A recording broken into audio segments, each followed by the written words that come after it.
If it makes you happy, it doesn't have to make sense to others. Remember that. Hello everyone, welcome to episode 3 of season 3 of TED, our podcast series of TEDx SRCC. Today we have a special guest, one who paints emotion with words, weaves stories through rhymes, and make us feel every heartbeat through his poetry. He is a singer, poet, storyteller, and a composer. He is none other than Mr. Abhash Jha. Welcome, Abhash. Thank you so much for inviting me in this warm welcome. First of all, आपने introduction में बोला कि he is a poet story teller, तो मेरे को लगता है कि मैं अपने आप को ऐसा पोएट कंसिडर नहीं करता हूँ, क्योंकि मुझे लगता है कि पोएट्री बहुत ही ज़्यादा मतलब डिफ़िकल्ट फॉर्म है, तो मैं अपने आप को ज़्यादा as a story teller consider करता हूँ. मुझे लगता है मैं अपने वर्ड से स्टोरी सुनाता हूँ, तो बस. And sir, it's the month where your voice is speaking a lot. It's February. और आपकी तो नाम का मतलब भी होता है वॉइस. तो सर हम इस पे आपसे जानना चाहेंगे कि सर पोएट्री ने आपको कैसे वो वॉइस दी जो कि अभी आपके पास है, जो आप लोगों को बताते हैं, उनसे कनेक्ट कर पाते हैं ऐसे. मुझे लगता है कि पोइट्री ने ना मुझे एक तरह से बचाया है. एज इन मैं ना मैं अभी आपको बताऊंगा, तो बचपन से ही मैं बहुत कम बात करता हूँ एंड मैं बहुत ब्लैंक रहने वाला लड़का था पहले. मतलब कि क्लास में तो स्कूल टाइम पे कि टीचर्स मेरी ये कंप्लेन करते, मैं पढ़ाई में एवरेज था, तो मेरी कभी भी ये कंप्लेन नहीं आती थी कि इसके नंबर कम आ रहे हैं या कुछ ऐसा. मेरी कंप्लेन आती थी कि क्लास में कुछ बोलता नहीं है, ब्लैंक रहता है, तो इससे बुलवाओ. मेरे पापा मम्मी मेरे को इतना बोलते थे कि बोला कर बाहर, बोला कर. और मुझे अभी भी थोड़ी सी दिक्कत होती है. मतलब ऐसे पहली बार में तो मैं किसी को पसंद नहीं आऊँगा. पहली बार में लोग मुझे ऐसे घमंडी वो करते हैं कि ये मतलब ये तो घमंडी होगा, रूड होगा. मुझसे अगर दूसरी तीसरी बार मिलोगे तो हाँ ठीक, जब तक मैं कंफर्टेबल हो जाता हूँ ना तब मैं ठीक हो जाता हूँ. बट जैसे रिश्तेदारों से मैंने कुछ ऐसे मेरे घर पे यही कंप्लेन आती है मेरी कि रिश्तेदारों से ये जो है ये वन वर्ड रिप्लाई दे देता है, बात नहीं करता किसी से ढंग से. तो दिक्कत ये है कि मुझे ना बात ऐसे होती नहीं है मेरे से. मुझे ये लगता है कि पता नहीं अंदर अंदर मुझे लगता रहता है कि अगर मैं किसी से बात करूँगा ना तो मेरी बात उसको बोरिंग लगेगी क्या, मेरी बात कोई क्यों ही सुनेगा. मेरे अंदर पता नहीं क्यों ये आता रहता है. इसीलिए तो मेरे अंदर बहुत सारी बातें भर चुकी थी एक टाइम पे, तो वो पेपर के थ्रू, पोइट्री के थ्रू वो निकली है. तो मुझे लगता है कि पोइट्री तो मैं अपने आप को एक्सप्रेस करने के लिए ही कर रहा हूँ, क्योंकि जो मैं बातें बाहर नहीं बोल सकता वो मैं अपनी पोइट्री के थ्रू कह सकता हूँ. और मुझे ऐसा लगता है कि जब मैं वो बोलूँगा तो मुझे कोई ना कोई तो सुन रहा है, और मुझे मेरे जैसे लोग मिल जाएंगे उसके थ्रू, और मुझे कोई फिर जज नहीं करेगा.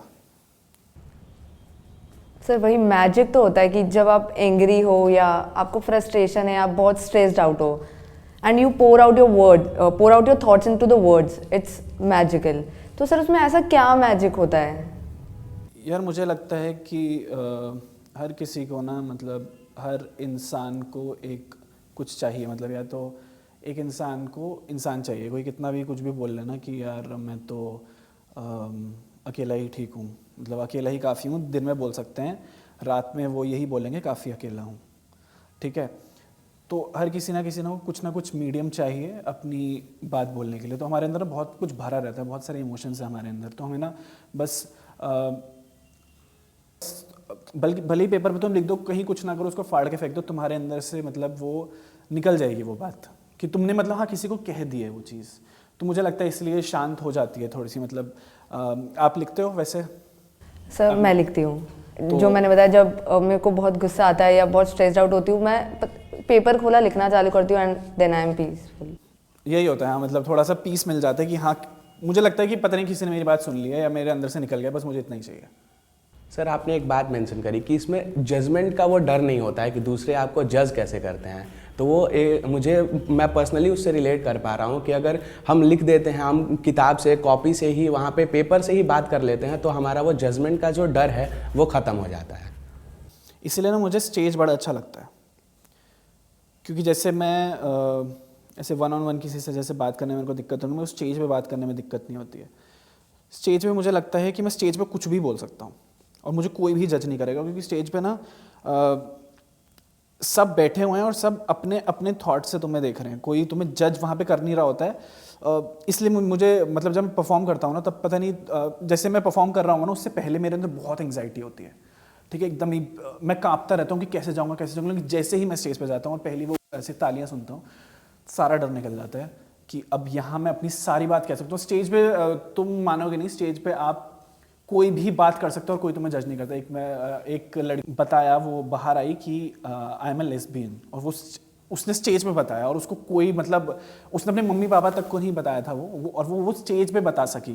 तो मतलब स्टेज में इतनी पावर होती है, तुम्हें पता है कोई जज नहीं, और उसको और उस परफॉर्मर को स्टैंडिंग ओवेशन मिला था उस दिन। तो मेरे हिसाब से तो एंड सर आपने बताया कि आप पोर आउट करते हो चीज़ें, तो ये है कि मैं सब छुपा के लोगों से बता देता हूँ लोगों को, फेमिलियर योर इंस्टाग्राम बायो। तो sir it's a kind of interesting contradiction, so does it make any deeper sense in your life और इट्स जस्ट क्रिएटिव कंटेंट? नहीं, इसका जैसे पूरा मतलब है कि मैं सब छुपा बता देता हूँ लोगों को। तो जैसे मैंने भी बताया कि मैं किसी को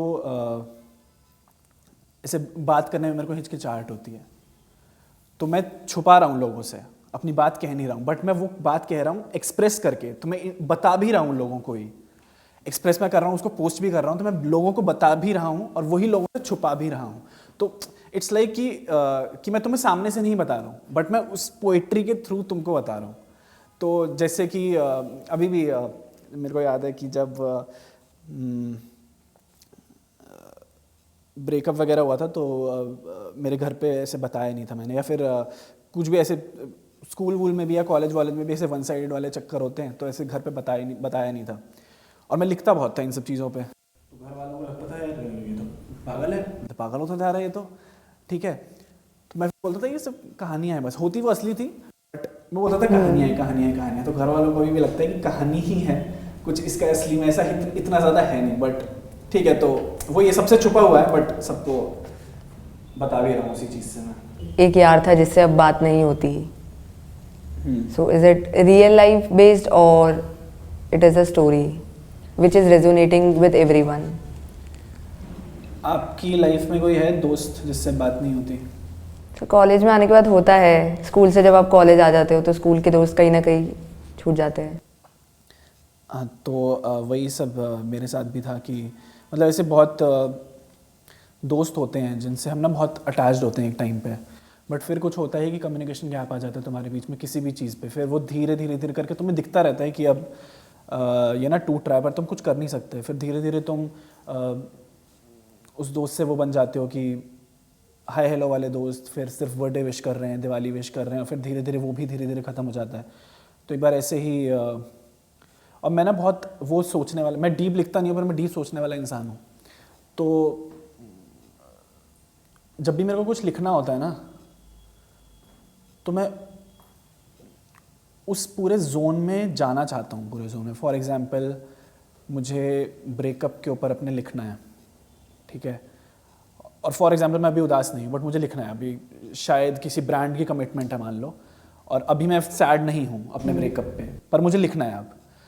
तो मैं अब सैड खुद को करता हूँ, मैं पूरा उस जोन में जाता हूँ, पूरा का पूरा मैं अपना पूरा सीन रिवाइंड करूँगा, अपनी चैट्स पुरानी पढ़ूँगा, मैं अपनी पूरी सारी फ़ोटोज़ देखूँगा सब, फिर उसके ऊपर लिखूँगा। तो जैसे ये दोस्त वाली भी थी, तो एक दिन पता नहीं ऐसे हिट किया मुझे, पता नहीं कुछ तो मुझे दिखा, कोई स्टोरी दिखी, किसी दोस्त की मुझे स्टोरी दिखी, और वो मतलब कहीं था, किसी ट्रिप पे था, और मुझे पता नहीं था कि वो इस ट्रिप पे गया है, ठीक, मुझे उसकी स्टोरी से पता चला। तो मुझे इतना दुख हुआ ना कि हम यार ऐसे दोस्त हुआ करते थे किसी टाइम पे, कि जब हम एक दूसरे से सारी बात शेयर करते थे, मतलब हम सारी स्टोरीज शेयर करते थे, और अब स्टोरीज से पता चल रहा है कि वो है कहाँ। तो उस टाइम पे मैंने ऐसा लिखा था कि एक यार था जिससे बात नहीं होती, इस टाइप का।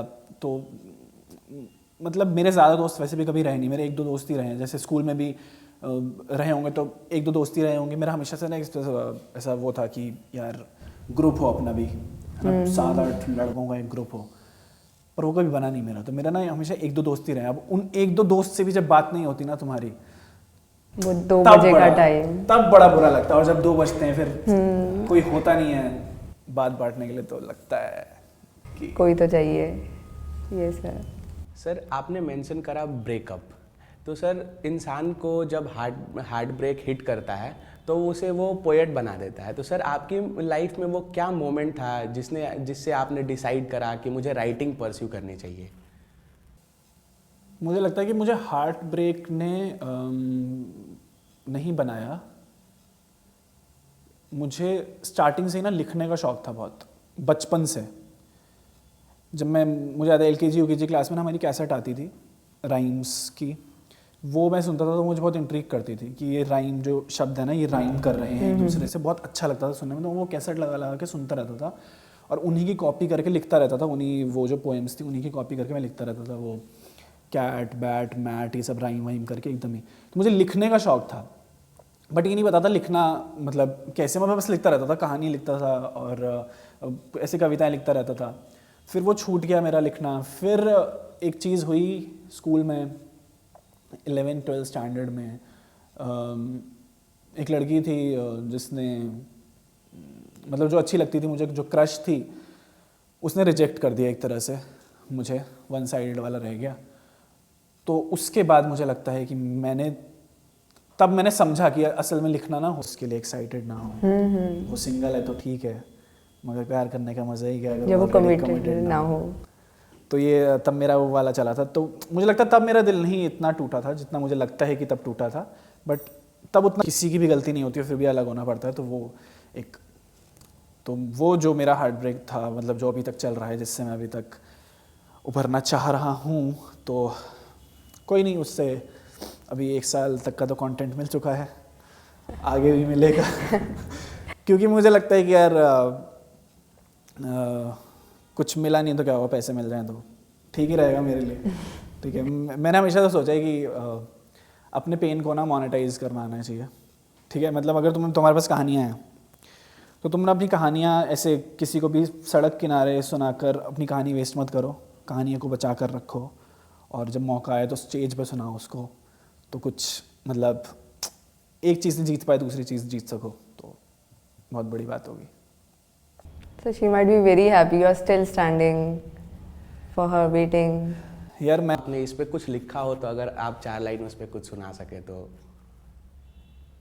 मैंने एक लिखा था, जब मुझे ऐसा आया था तो मुझे उस पर थोड़ा गुस्सा भी आया था। तो मैंने लिखा था कि जितना कहती थी वो करती है, काश वो आधा भी उसका प्यार कर लेती। तो ये मैंने गुस्से में लिखा था, बट अच्छी थी वो, प्यारी थी। अगर अभी भी वापस आया ना कभी, जो स्टूडेंट्स को इंस्पायर कर सके उनकी जर्नी में, उनकी सक्सेस स्टोरी के लिए। तो अगर जर्नी बतानी है तो मैं बता सकता हूँ कि पहले तो मैं ये लाइन सुनाऊंगा कि अच्छा हुआ कभी तुमने मुझे देखा नहीं दिल से। अच्छा हुआ जो तुमने कभी देखा नहीं मुझे दिल से, पर अब अच्छा लगता है सुन के जब तुम्हारे दोस्तों में मेरी बात होती है और तुम घमंड से कहती हो मैं जानती हूँ इसे, मैं जानती हूँ इसे। और अगर जर्नी को बताना है तो मैं बताऊंगा कि मेरे पास शब्दों के अलावा ना कुछ है नहीं देने को।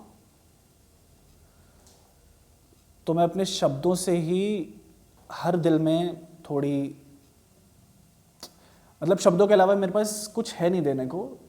शब्दों से ही हर दिल में घर बनाना है। बहुत दूर से आया हूँ, अभी बहुत दूर तक जाना है। तो यही है। तो अगर आपको लिखने का शौक है, लिखने का शौक मेरे को है। आप कुछ करना चाहते हो लिखने से, है ना, मतलब तुम घर से बाहर निकलोगे तभी तुम्हें दिखेगा। एक स्टेप लोगे फिर और चीज़ें दिखेंगी, फिर एक तुम लगेगा अबे ये भी है, अबे अच्छा मैं इधर रहती थी, इधर ये भी है। तो क्या हुआ ना कि मैं बीटेक कर रहा था, तो मैं पहले साल में बीटेक में गया, बहुत बड़ा एक्साइटेड था, लेकिन मेरी सारी एक्साइटमेंट ख़त्म हो गई क्योंकि एक तो मेरा लेट एडमिशन थोड़ा हुआ था क्योंकि फ़ीस की वजह से थोड़ा लेट, 20 दिन मैंने उसमें करी थी और मुझे बिठा दिया ईयर बैक वाले बच्चों के साथ जो कि पहले से ही दोस्त थे अपने, वो पुराने बच्चे थे और मैं अपना अलग बैठा हूँ। मैं वैसे भी किसी से ऐसे अप्रोच नहीं कर पाता किसी को, तो मैं अपना अलग बैठा हूँ। फिर मैंने पढ़ाई देखी वहाँ की, तो मेरे को लगा ये तो भैया मेरे से नहीं होगा, ठीक है, मुझे तो मतलब कुछ और रास्ता देखना पड़ेगा।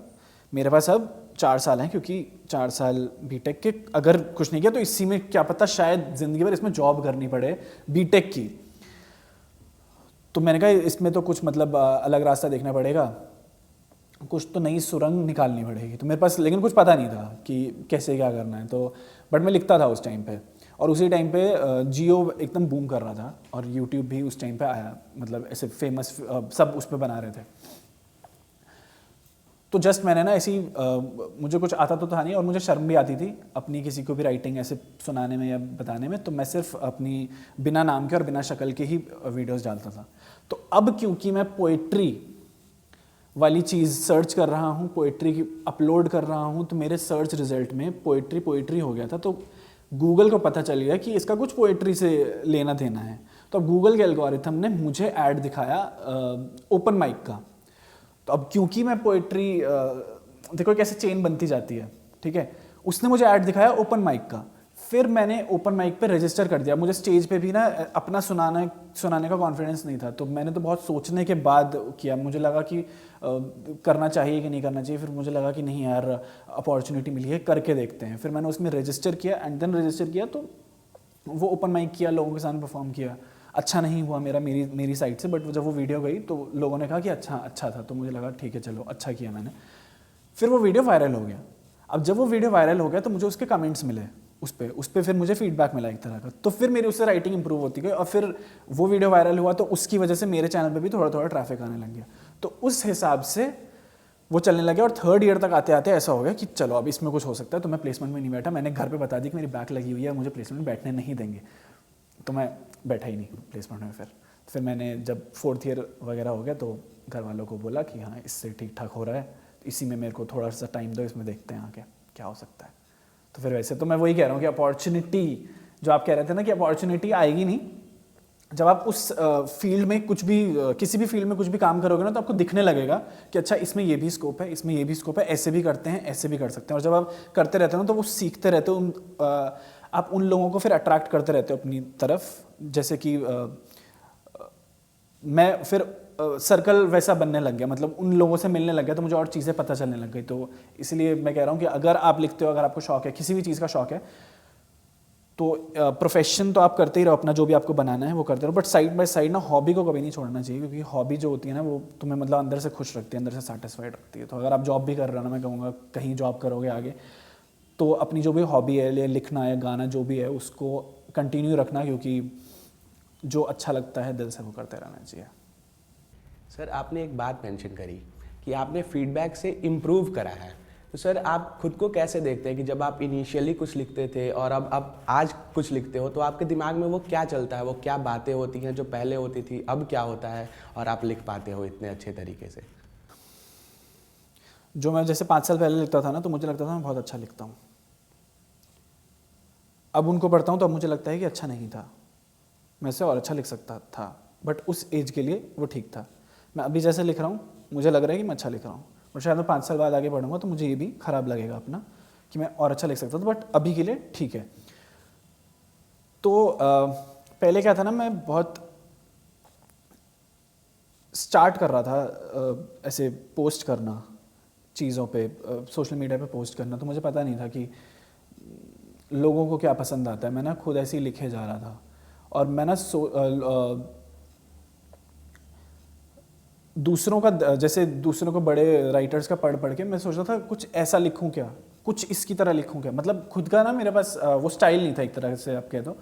तो मैं सोच रहा था इसका स्टाइल लेके कुछ लिखता हूँ, इसके स्टाइल में। तो मुझे लगता है कि वो मैंने गलती करी, बट स्टार्टिंग में गलती से ही सीखते हैं। तो और पहले मैं बहुत अपनी ना वॉइस, मुझे अभी भी अपनी वॉइस मॉड्यूलेशन पे शर्म आती है। अभी मैं बहुत एम्बैरस होता हूँ जब मैं अपनी पुरानी कुछ सुनता हूँ, क्योंकि वॉइस मैं अपनी ना इतनी बनाने की कोशिश करता था पहले कि मुझे लगता था कि मैं इसको बोलूँगा ना तो बस कैसे फील कैसे आए इसमें, तो मैं एकदम ऐसे गले को ऐसे करके ऐसे बोलने की कोशिश करता था, ठीक है।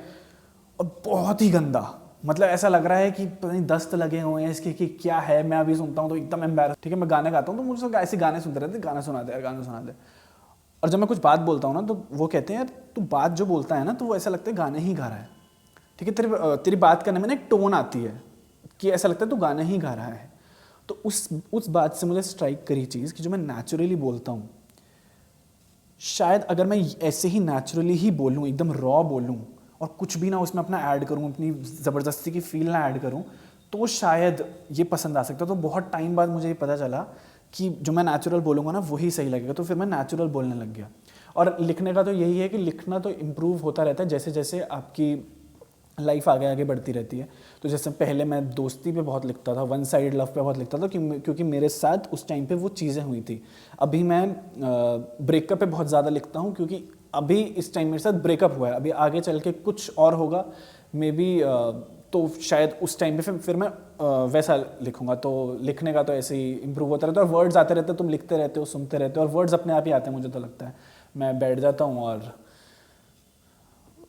अब तो मेरा मतलब ऐसा हो गया कि मुझे लगता है कि मेरा दिमाग और हाथ जो है ऑटोमेटिक हो गया है एक तरह से। तो मैं लिखने बैठता हूँ ना तो अब मेरा इतना हो गया है कि जो दिमाग में आइडिया आता है ना वो एग्जीक्यूट बहुत जल्दी हो जाता है। पहले मुझे लगते थे 4 घंटे, अगर मान लो एक पेज लिखने में 16 लाइंस लिखने में 4 घंटे लग रहे हैं, तो अब वो मुझे आधे घंटे 1 घंटे में कंप्लीट हो जाता है। तो इतना लिख लिख के मेरे रैक में पूरी पता नहीं कितनी तो 16 या 17 डायरीज पूरी इतनी मोटी मोटी भरी हुई है। इतनी सारी चीज़ें तो मैंने पोस्ट भी नहीं करी है क्योंकि वही है, एक बार पढ़ते हो तुम, कुछ लिखा उस टाइम पे, फिर बाद में तो पसंद ही नहीं आ रहा, तो फिर तो वैसे ही। सर सिमिलर मेरा एक, मैंने कुछ 10 to 12 पेजेस लिखे थे कुछ 2 साल पहले गर्ल वुमेन एम्पावरमेंट में, एंड मेरी फैमिली ने उसको फ्रेम करवाया हुआ है। एंड उनको ऐसा है कि वो बहुत खुश होंगे कि अगर मैं स्टडी से हट के कुछ करूँ, बट लाइक कॉलेज में, जिस कॉलेज में मैं हूँ वहाँ प्लेसमेंट वगैरह का बहुत और है। तो आपके केस में उल्टा है थोड़ा। हाँ, आपके पेरेंट्स चाहते हैं कि आप उस फील्ड में जाओ, और पर जब मैं प्लेसमेंट और देखती हूँ आसपास मेरे कुछ 1000 स्टूडेंट्स हैं, उनको देखो सब वही चीज़ करे, तो मतलब कहीं ना कहीं डिस्ट्रैक्शन आ जाता है कि ठीक है मैं भी कहीं ना कहीं वो करूँ। इसलिए मेरा वो लिखना बहुत छूट गया था, वरना स्कूल तक मैं बहुत लिखती थी। हाँ, मैंने वही कहा ना आपसे कि आप लाइफ में वो करो जो आपको करना है, प्रोफेशन, क्योंकि पैसे तो कमाने हैं। अब लिखने से एकदम से तो पैसे नहीं आएंगे, किसी भी हॉबी को परस्यू करने में एकदम से तो पैसे नहीं आएंगे। तो आप करो जो आपको करना है, ठीक है, but side by side time दो कि मतलब हाथ की प्रैक्टिस ना छूटे नहीं।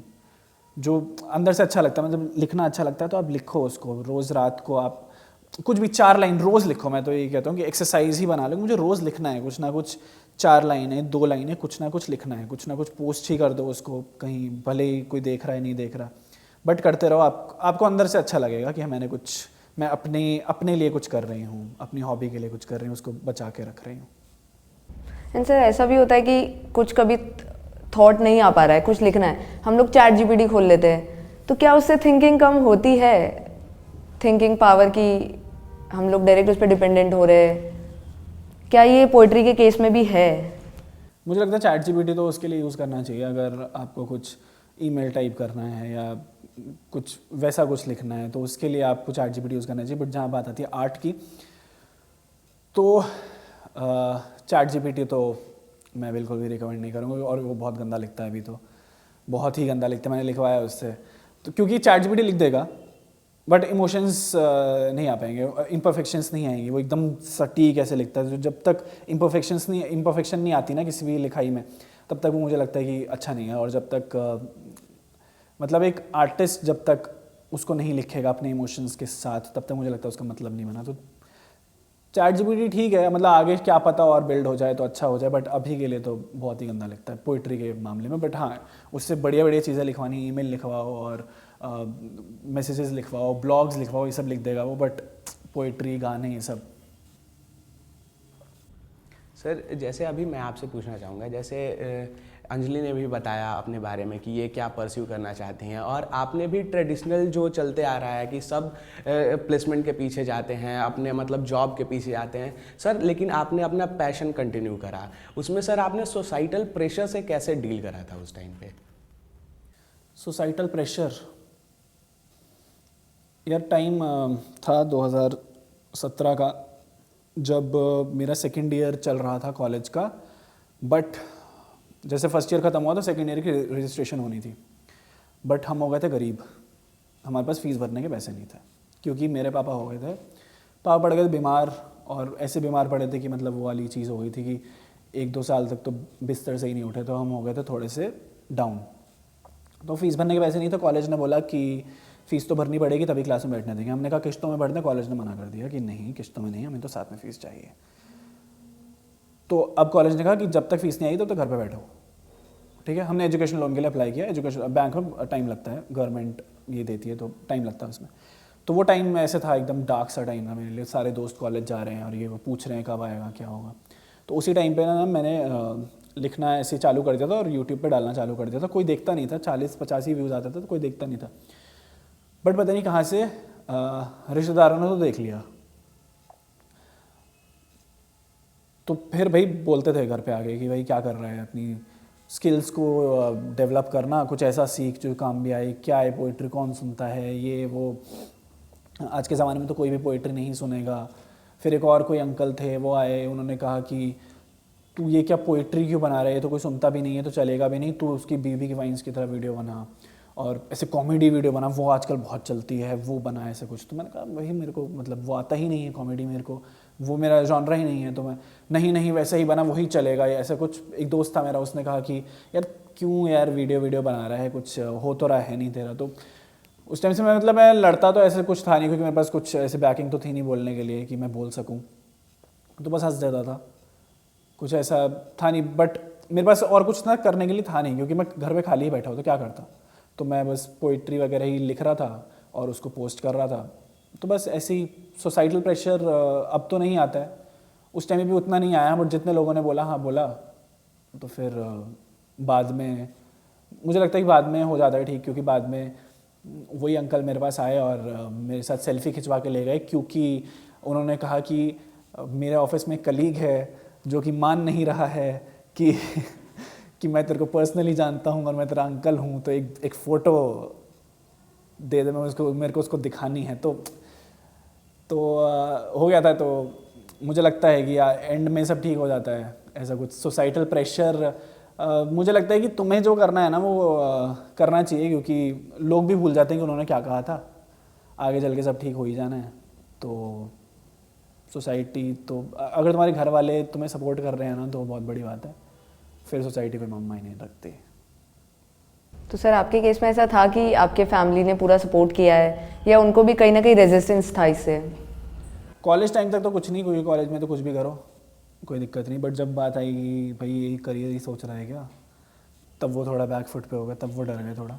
मेरे घर वाले मुझे सपोर्ट करते हैं पूरा, मम्मी बहन भाई सब। पापा का थोड़ा सा वो रहता है, पापा थोड़े से एंटी रहते हैं, कि पापा को अभी भी लगता है कि नहीं इसमें कुछ नहीं होगा। ठीक है, अपनी साइड से। पर हाँ मुझे सपोर्ट रहा है। और लेकिन मैंने खुद नहीं चाहा कि मैं ना ऐसा फाइनेंशियल कुछ सपोर्ट ले लूँ उनसे, कि जैसे मुझे कैमरा भी चाहिए था, तो मैंने कहा कि खुद ही करेंगे, खुद ही कमा के लेंगे। ऐसे कि मतलब मैं लॉस नहीं करवा सकता उनका, अगर मैंने उनसे पैसे लेकर कुछ कर लिया तो। और फिर मतलब मुझे ऐसा है कि मेरे अंदर से ऐसा है कि मुझे खुद ही करके दिखाना है, इनको एक तरह से प्रूव करना है कि नहीं मैं सही लाइन पे हूँ। तो अभी ऐसा कुछ वो नहीं है, अभी तो सपोर्ट करते हैं वो पूरा, कि हाँ वही कहाँ जा रहा है, आज टेड टॉक पे जा रहा है, अच्छा ये पॉडकास्ट पे जा रहा है, ठीक है, ये बात करके आई हो, ये ऐसे ऑल द बेस्ट। अभी तो सब ठीक है। तो सर कुछ अभी रह गया हो जो फैमिली ने बताया और आपने नहीं बताया हो? जैसे आपने कहा कि फैमिली ने बोला ये बताना। नहीं मतलब ऐसा तो कुछ है नहीं अभी तो। ज़्यादातर मैं बात कर ही चुका हूँ, तो हाँ अभी। सर मुझे पर्सनली लगता है कि जो आपके वर्ड्स हैं वो लोगों को अपनी इमोशन से ऐसे कनेक्ट करवाते हैं कि वो अपनी खुशी को, अपने दर्द को बहुत अच्छे तरीके से समझ पाते हैं। तो सर एज अ पोएट आपको क्या लगता है कि मतलब वो क्या जादू है आपके शब्दों में जिससे कि लोग इतने ज़्यादा अंदर तक कनेक्ट कर पाते हैं? एंड सर इस पे मैं ऐड ऑन करूँगी, अभी जो इतनी रील्स चल रही कि गलती से ये वीडियो रात में देख ली एंड फिर आपकी आवाज़ आती है उस वीडियो के बाद। हाँ, मैं तुम मानोगे नहीं, मैं अभी अपनी फीड खोल के दिखाऊंगा, मेरी फीड में मेरी ही वीडियो चल रही है, ठीक है। तो पता नहीं, मुझे लगता है कि सारे इंसान ना सेम होते हैं। सबकी लाइफ में एक पर्टिकुलर टाइम पे एक सबने कुछ ना कुछ फील किया है। फॉर एग्जांपल अभी आपने कुछ फील किया है और मैंने कुछ बोला है, तो आप मेरे से रिलेट करोगे, बट इसकी लाइफ में अभी वो इंसिडेंट हुआ नहीं है, तो ये मेरे से अभी रिलेट नहीं करेगा, पर है तो इंसान ये भी, आगे इसकी लाइफ में भी होगा वही, तो ये 2 साल बाद आएगा और ये फिर 2 साल बाद मेरी वीडियो से रिलेट करेगा। तो वही है, मैं बहुत ज़्यादा, मुझे लगता है कि मैं बहुत ज़्यादा सिंपल और रॉ लिखता हूँ, जिसकी वजह से लोग शायद कनेक्ट कर पाते होंगे मुझसे, और मे बी मेरे साथ जो इंसिडेंट हुआ है वो लोग सोचते होंगे कि हमारे साथ भी हुआ है, और बहुत सारे लोग ना बोल नहीं पाते हैं, उसको एक्सप्रेस नहीं कर पाते, तो उनको ऐसा लगता है कि यार इसने शायद मेरे दिल की बात बोल दी है, तो इसलिए मुझे लगता है कि वो शायद कनेक्ट कर पाते हैं कि मतलब इसके साथ ऐसा हुआ है, मेरे साथ भी ऐसा हुआ है, और एक तरह से मुझे लगता है कि मोटिवेशन भी मिलती है लोगों को कि ये खड़ा है ना इस सिचुएशन में, तो हम भी हो जाएंगे, इसके साथ हुआ है, ये ऐसा है, तो हम भी मतलब ठीक हो ही जाएंगे, तो क्योंकि एक टाइम के बाद सब ठीक होना ही है। भले ही अभी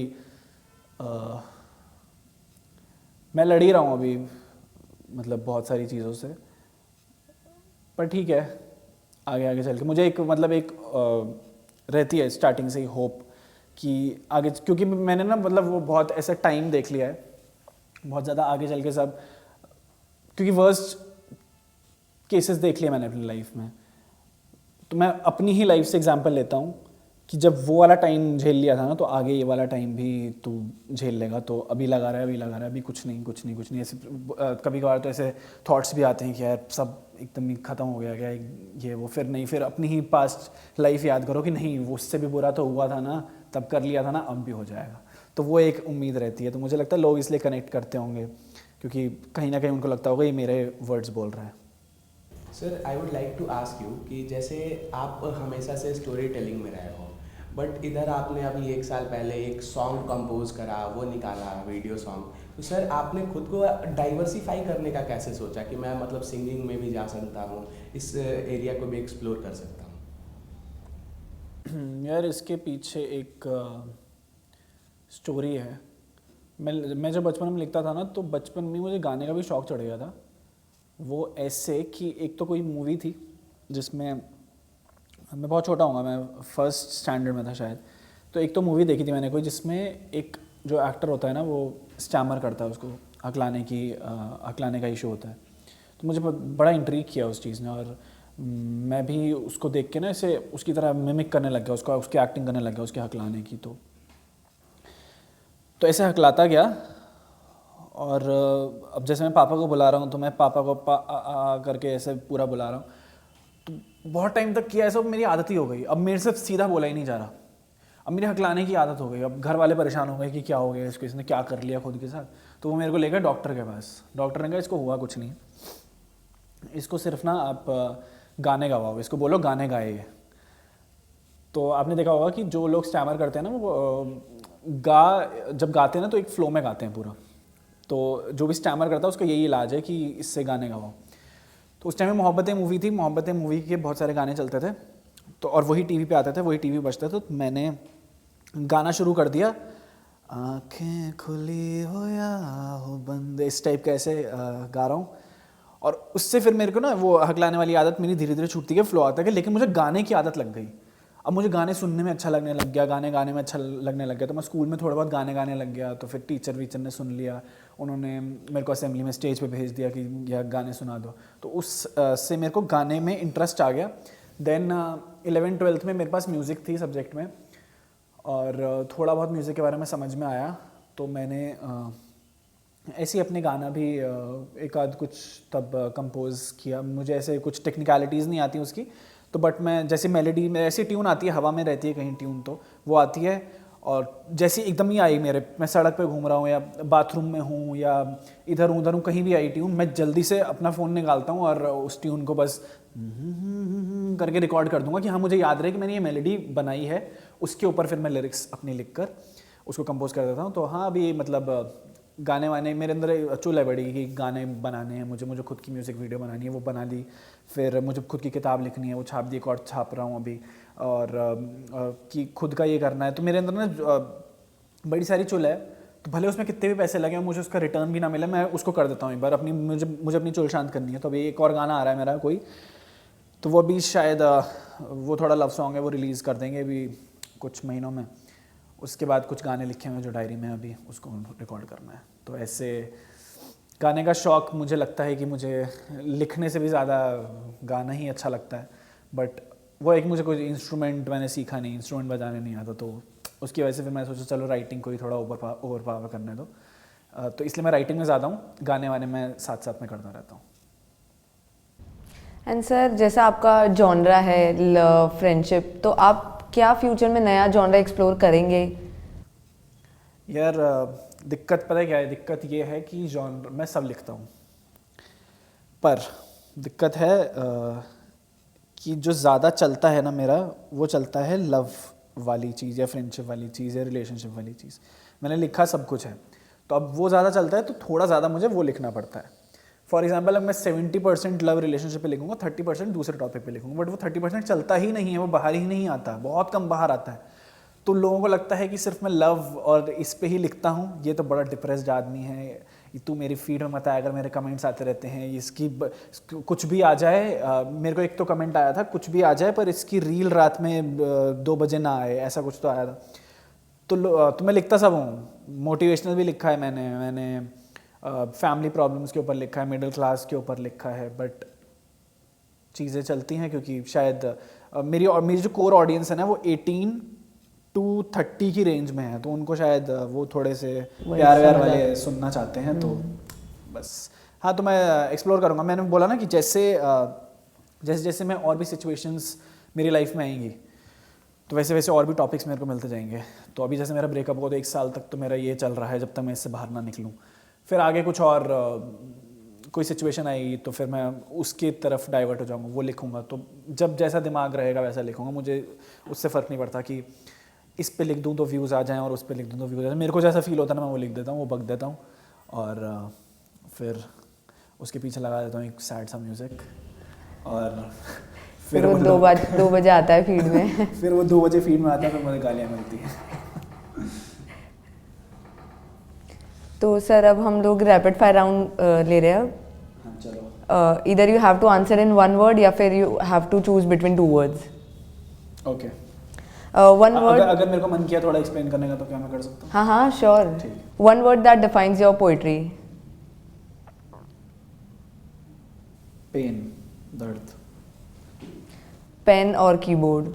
ऑलवेज पेन।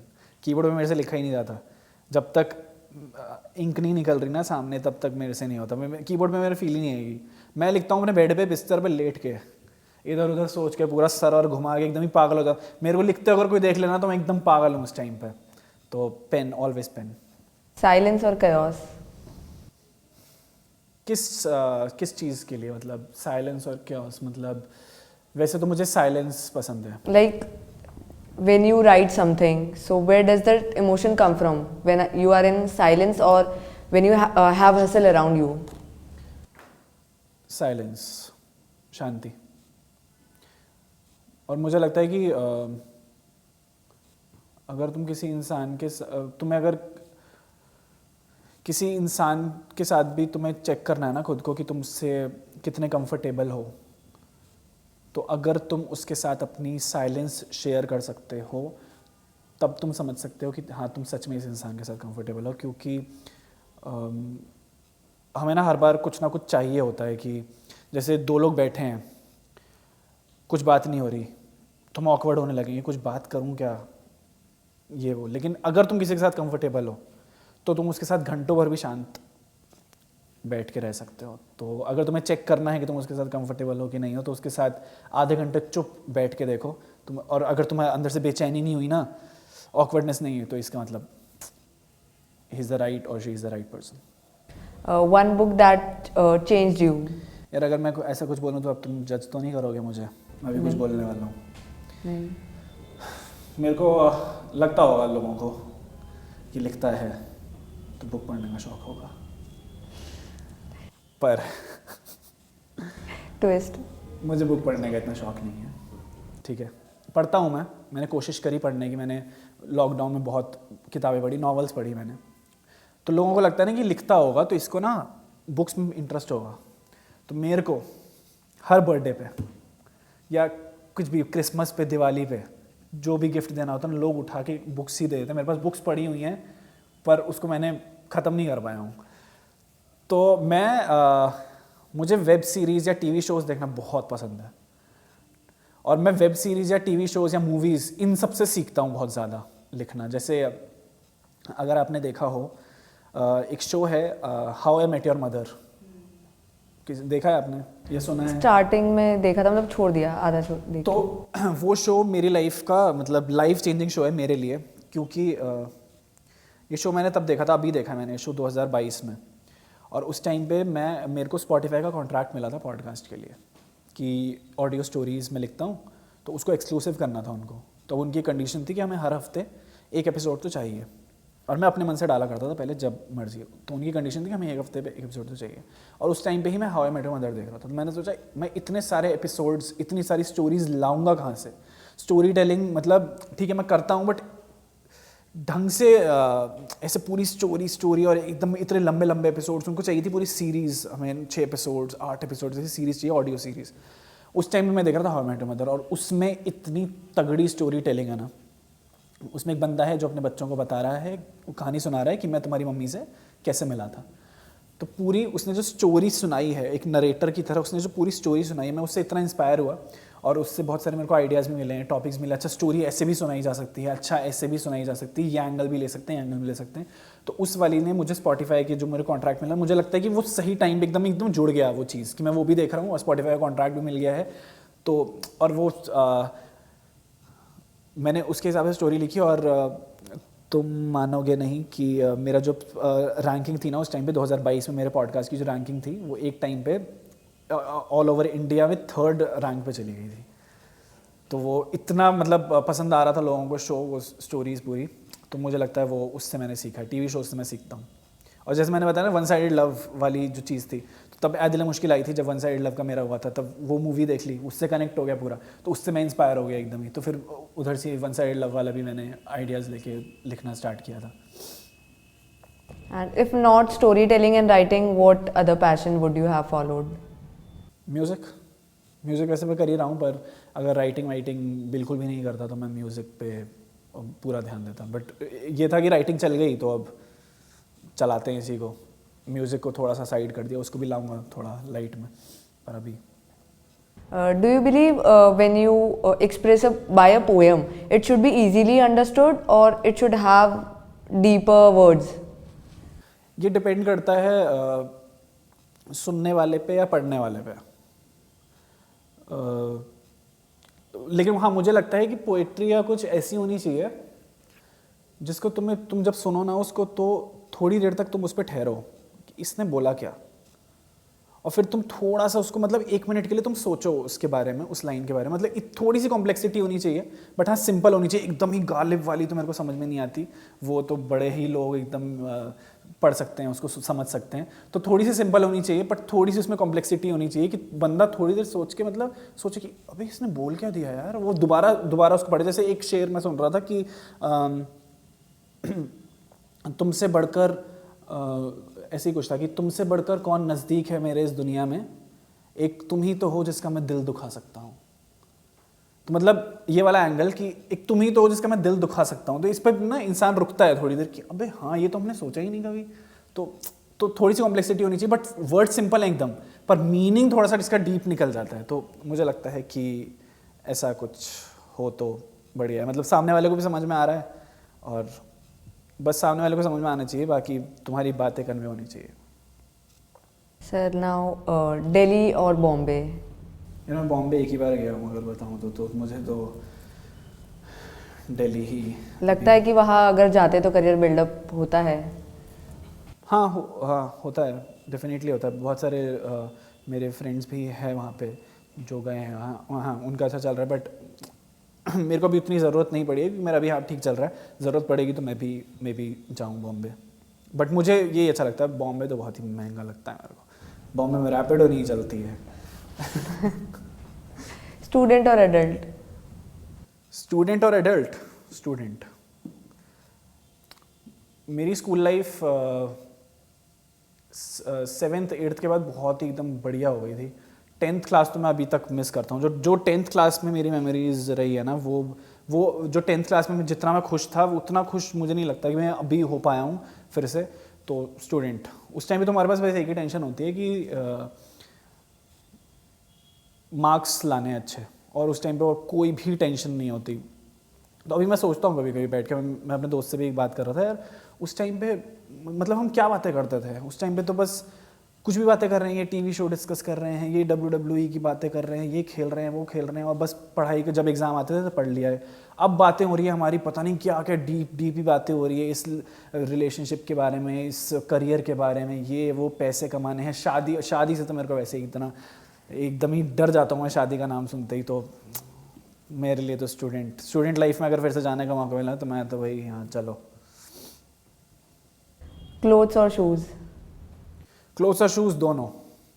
मुझे अभी इतना शौक चढ़ा है ना, इतना ज़्यादा शौक चढ़ा है कपड़े खरीदने का और जूते खरीदने का, मतलब जो मैं खरीद सकता हूँ इतना, पता नहीं क्यों ब्रेकअप के बाद तो अलग ही शौक चढ़ गया मेरे को कि अलग ही कपड़े खरीद लूँ। मैंने अपने कपड़े रिपीट नहीं करना चाहता, हर दिन अलग कपड़े पहनना चाहता हूँ। मेरी अलमारी पूरी भर चुकी है, मेरी मम्मी मुझे डांटती रहती है कि इतने कपड़े कहाँ, ये वो पैसे वेस्ट कर रहा है अपने, इतने कपड़े तो हैं ही क्या। तो मेरे को तो, मैं दोनों ही बोलूँगा, मैं तो भाई फालतू के इतने खर्चे कर रहा हूँ आजकल भाई। कोई तो नाइकी वाइकी की सेल चल रही थी, उसमें 12-18 हज़ार के तो जूते ही ले आया, और फिर बाद में रिग्रेट हो रहा है कि क्यों ले आया, लेकिन खुशी भी हो रही है चलो। तो अभी मैं दोनों चूज़ करूँगा यार। अरे सर, एक ही करना है यार। फिर शायद कपड़े, क्योंकि थोड़ा जिम विम कर रहा हूँ ना, तो थोड़ा ऐसे मन करता है कि नए नए कपड़े ट्राई करूँ, ये पहनूँ वो पहनूँ, तो कपड़े। लास्ट, वॉइस और लुक्स? वॉइस और लुक्स? फर्स्ट इंप्रेशन पे लुक्स, बट फिर लुक्स मैटर इतने नहीं करते जितनी वॉइस मेरे लिए करती है। मेरे लिए अगर आवाज़ अच्छी होगी ना तो मैं लुक्स को थोड़ा सा नीचे कर सकता हूँ, मुझे आवाज़ से थोड़ा सा ज़्यादा लगाव है लोगों के। तो अगर आवाज़ अच्छी होगी तो मैं अट्रैक्ट हो जाता हूँ। लुक्स तो पता ही है, फर्स्ट इंप्रेशन में लुक्स ही तुम्हें अट्रैक्ट करते हैं, है ना। फिर तुम उसकी आवाज़ सुनो और फिर वो जब मुंह खोले और तुम बोला अबे यार छोड़ो, फिर लुक्स, फिर वो नहीं होता, फिर लुक्स के सब चले जाते हैं भाड़ में। लेकिन अगर उसकी आवाज़ एकदम अच्छी हुई तब तुम भाई, तब मैं तो हो जाता हूँ अट्रैक्ट एकदम ही। तो मेरे लिए आवाज़ लुक्स से ज़्यादा थोड़ा। एंड सर, आपके कॉन्टेक्स्ट में अगर आपकी बात हो कि आपके लिए क्या मैटर करे कि ऑन कैमरा लुक्स या वॉइस ही? वॉइस। मैंने कहा ना कि मैं तो अपनी शक्ल दिखाना भी नहीं चाहता था, मतलब कि मैं चाहता था कि मेरी आवाज़ ही ना ज़्यादा लोगों तक पहुँचे और मेरी आवाज़ ही मतलब फेमस हो। जैसे आरजेज़ की होती है ना, आरजे लोगों की कि हाँ इसको आवाज़ से जानते हैं लोग, या सिंगर्स की होती है इसको आवाज़ से जानते हैं लोग, शक्ल इतनी नहीं जानते।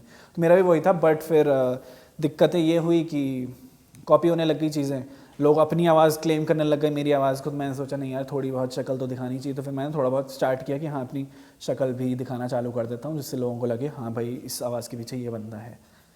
तो आवाज़ मेरे लिए भी आवाज़ ही है। कोई पोइट्री, कोई सॉन्ग से एंडिंग लाइन सुननी है तो मैं एक पोएम सुना सकता हूँ, छोटी सी पोएम है। जब मैं लिखता था ना तो लोग पूछते थे मेरे से कि यार, मैं नाम नहीं लेता हूँ जिसके बारे में लिखता हूँ, तो लोग पूछते थे कौन है वो, कैसी है। तो उसके लिए मैंने लिखा था कि बहुतों ने पढ़ी है, तुम पढ़ती हो मेरी लिखावट को, सीधे सीधे तुम्हारा नाम नहीं कहूँगा, तुम जानती हो मेरी आदत को। तुम्हारी तारीफ में ऐसे शब्द इस्तेमाल करूँगा कि पढ़ने वालों की लालसा बढ़े तुम्हें जानने के लिए। सोचेंगे वो लोग भी इतना हसीन कोई कैसे हो सकता है कि शब्द ही ख़त्म नहीं होते उसे एक शख्स के बारे में बताने के लिए। तुम्हारी झलक देखना चाहेंगे लोग, या तस्वीर तो बना ली होगी अब तक। तुम्हारे बारे में सब कुछ तो बता दिया है, पर नाम पूछते रहते हैं हर वक्त। तुमसे मिलने के पहले भी बहुत कुछ लिखता था, पर अच्छा नहीं था क्योंकि सोच के लिखा था। अब आंखों में तुम्हारा चेहरा जो हर पल शुमार है, तुम मुस्कुरा भी दो देख के तो पूरी कविता तैयार है।